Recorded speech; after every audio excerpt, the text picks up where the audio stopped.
Hello, welcome to my honest review of Live Evil, the Black Sabbath Live album, which was recorded on the nights of April 23rd and 24th and May 12th and 13th, 1982 in Seattle, Dallas, and San Antonio. The recording features Ronnie Dio, Tony Iommi, Geezer Butler, Vinny Appice, and Jeff Nichols. Strangely, Appice and Nichols are listed separately from the other three in the liner notes. They are listed under the heading Special Thanks. Live Evil was originally released in December 1982, and it was reissued on October the 7th, 2008, which was 2 years before Ronnie passed away in 2010. The reissue is credited to Gloria Butler, Wendy Dio, and Ralph Baker, who is Tony Iommi's manager. My copy of Live Evil cost approximately $20. Let's look at the packaging. When I tried to remove the plastic tape from the top of the jewel case, the front plate broke. I think that was caused by the age of the product, or maybe the heat that caused the glue and plastic to bond tighter than it should have. It's the first time that has ever happened. This plastic piece can be replaced. It's a problem that is inherent with this type of case. A lot of care went into the design of the product. There are 2 CDs labeled Black Sabbath Live Evil Disc 1 and 2. The discs are black with gray lettering. There's an ornate border at the bottom, the Warner Brothers and Rhino Records logo, as well as an FBI anti-piracy warning. In my opinion, all record companies can leave this off the album art from now on. We're all aware of the law, and it doesn't add to the aesthetic. It's a bit of a buzzkill, and it doesn't make sense because if I'm reading it, that means I bought it. The dual CD tray has a hinge that allows access to both CDs without placing stress on the tray. It works nicely. I like this design. The art concept is by Paul Clark, art direction and design by Jay Vigan, illustration by Stan Watts, and photography by Mark Weiss and Pat Harbron. The artwork depicts various icons which represent individual song titles walking toward the foreground from the ocean. Presumably, the song icons are the children of the sea. Bodies of water are archetypical of birth and creation. It's a clever use of the archetype to show the songs being created. And in the night sky is a bolt of lightning in the shape of a devil's head. Jung remarked that Satan was the only son of God who showed so much initiative, which thereby allowed the divine drama of humankind to unfold. The back cover contains a list of the songs on each disc. Producer credits are listed for Tony Iommi and Geezer Butler. Dio and Appice were apparently not given producer credits. The CD booklet is 16 pages, including the artwork, which stretches across the front and back pages. 10 pages of the booklet are dedicated to a small article written by Stefan Shirazzi. Shirazzi is a writer, actor, and producer. His credits can be seen on IMDb at the link in the description. I also included a link to an interview he did with King Diamond so that you can check out more of his writing style. The Shirazzi article explains the politics of the first Dio Appice breakup with Sabbath, including the sound engineer story with which most fans are already familiar. Maybe they listened to them wrongly, and when the band broke up, it was apparently because the guys were told that we were doing the Live Evil album at the time. They were told that Vinny and I were going into the studio and turning up the vocal and the drums and turning the guitar and the bass on. I mean, what a load of crap. I mean, all they ever had to do is listen to the albums that I produced for Dio, and they'll realize that the vocal is probably the thing farthest back from anything. I mean, I'm a band player. I'm a group player. To me, I always want to be set back in the track, so I'm part of the band, not Mr. One. There are quotes from all the band members except Nichols. Probably the most interesting part is Iommi describing some of the trouble they had in the studio with the recording. Let's get to the music. The album begins with E5 150, which was titled EV 150 on the first release of Mob Rules. It's a recorded track of the song, similar to what Judas Priest does with the Hellion at their live shows.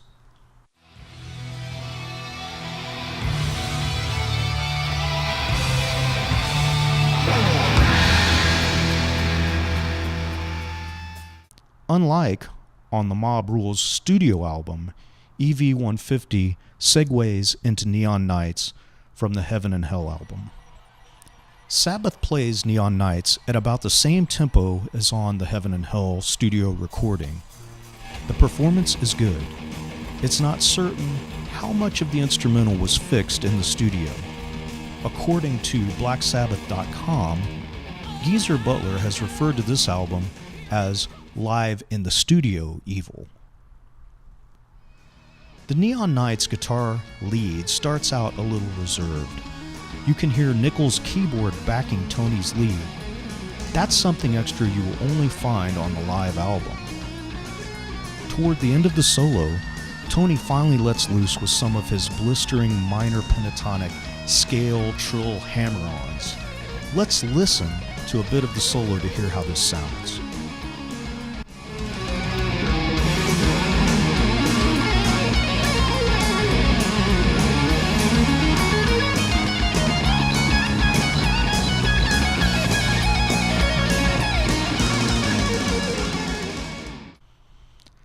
After the lead, Ronnie comes back into the song with the words "ride out," which are supposed to be at the middle of the repeated second verse instead of the beginning. So he has to sing them twice. It was never unusual to hear Dio transposing lyrics during his live performances. He has a very live, aggressive energy. To my ears, this is one of his edgier performances. He puts a lot of grit and edge into his voice, and the mistakes he leaves in the recording give the songs a feeling of immediacy. The next song is NIB featuring Geezer Butler. The bass tone is identifiable as Butler's by the swept mid sound he gets, possibly through the use of a wah pedal. Dio tears into the vocal lines, seeming to deliberately outshine Ozzy. I believe that Butler wrote the lyrics to this song. The next song is Children of the Sea. Notice the difference in vocal tone between Neon Nights and this one. On Neon Nights, the sound of the vocal is a little more dry, and Dio's delivery is a little clipped, whereas on Children of the Sea, the vocals are more wet with reverb and the vowel sounds are extended. Let's listen to a small sample from each song.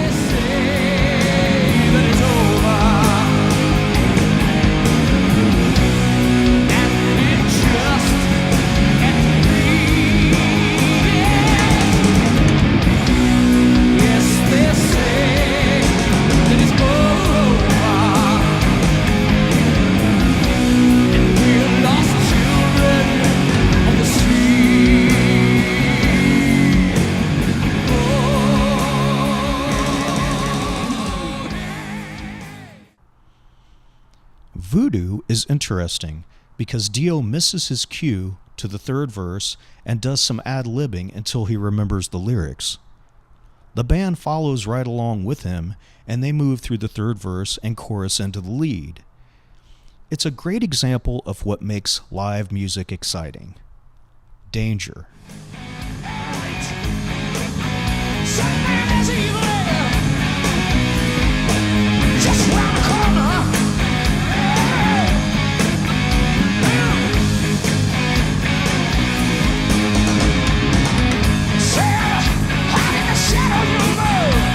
Your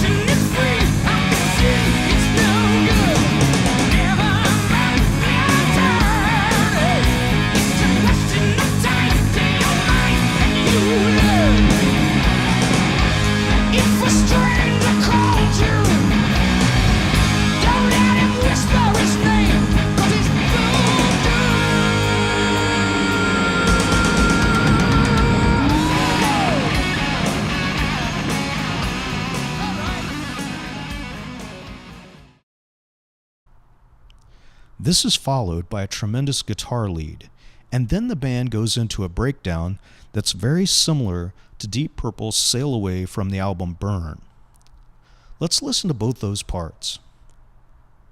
If you're sailing on a lonely ocean, if you're out on an empty sea, if you're looking for a bit of sunshine, don't bother me, like I'm fooled. If you're out on a lonely highway, if you're drifting on an empty ocean with no wind to feel your sail, the future your horizon, it's like searching for the Holy Grail. Now let's listen to the main riff from each song.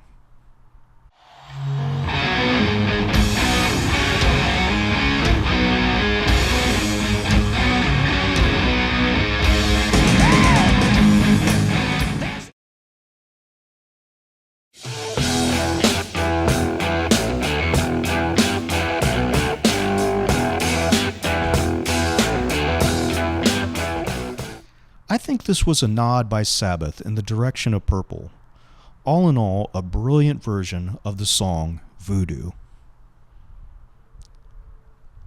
At this point, I unfortunately begin to lose enthusiasm for Live Evil.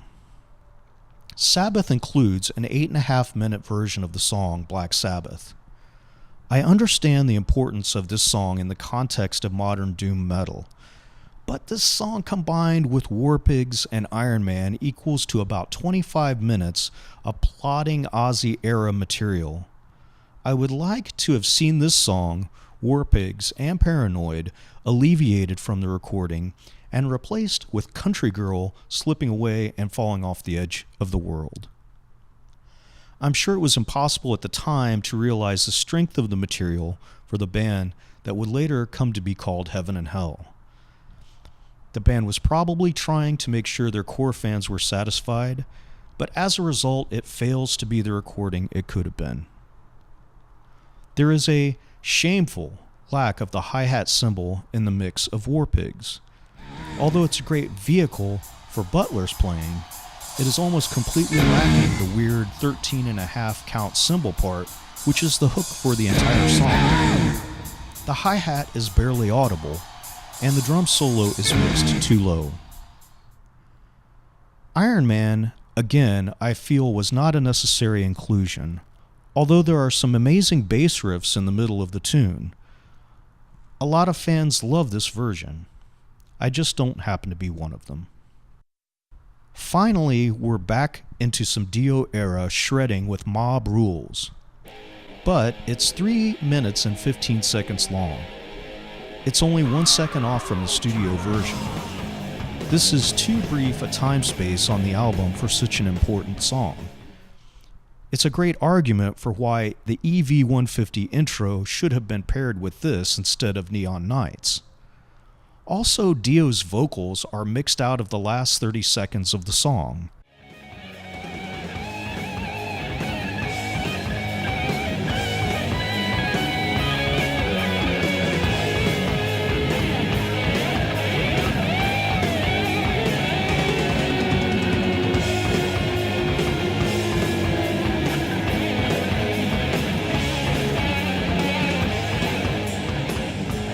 When has Dio ever gone 30 seconds without saying something? And when have you ever heard a song fade out at a live show? It's a weak version of an absolutely essential Dio-era Sabbath song. Very disappointing. I recommend that you check out the Heaven and Hell live versions of Mob Rules instead.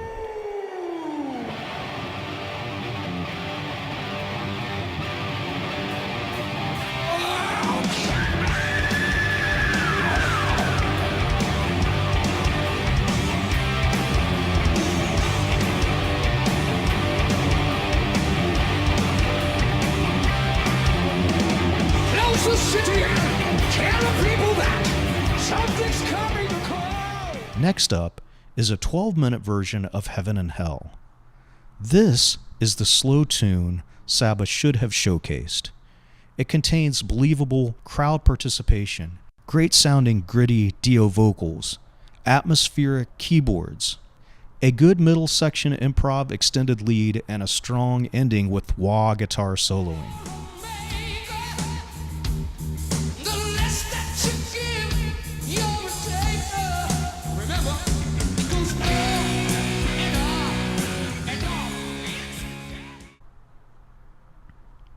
Next is Sign of the Southern Cross, but only about half of it, because at the halfway point, Sabbath segues back into Heaven and Hell again, so that Dio can deliver the Mephistophelian anecdote / satanic altar call for which he later became famous in his live shows.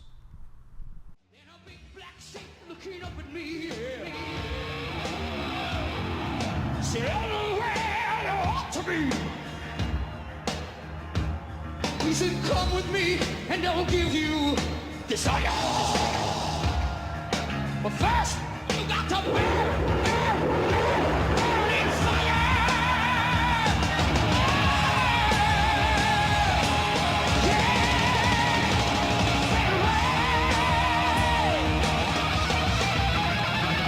Well, we'll get you there. Take you there. Take you there. Down into hell. All right.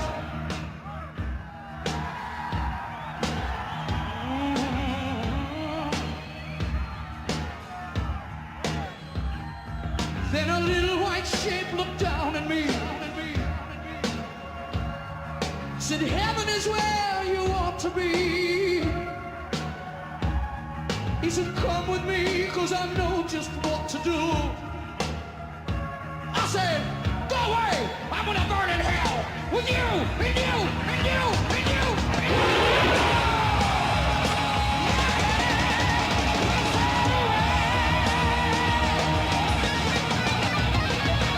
I'm gonna get you there, take you there, off we go.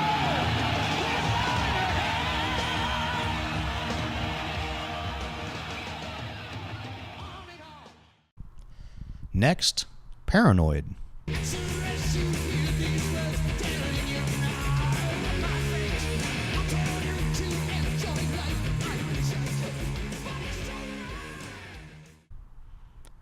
Children of the Grave.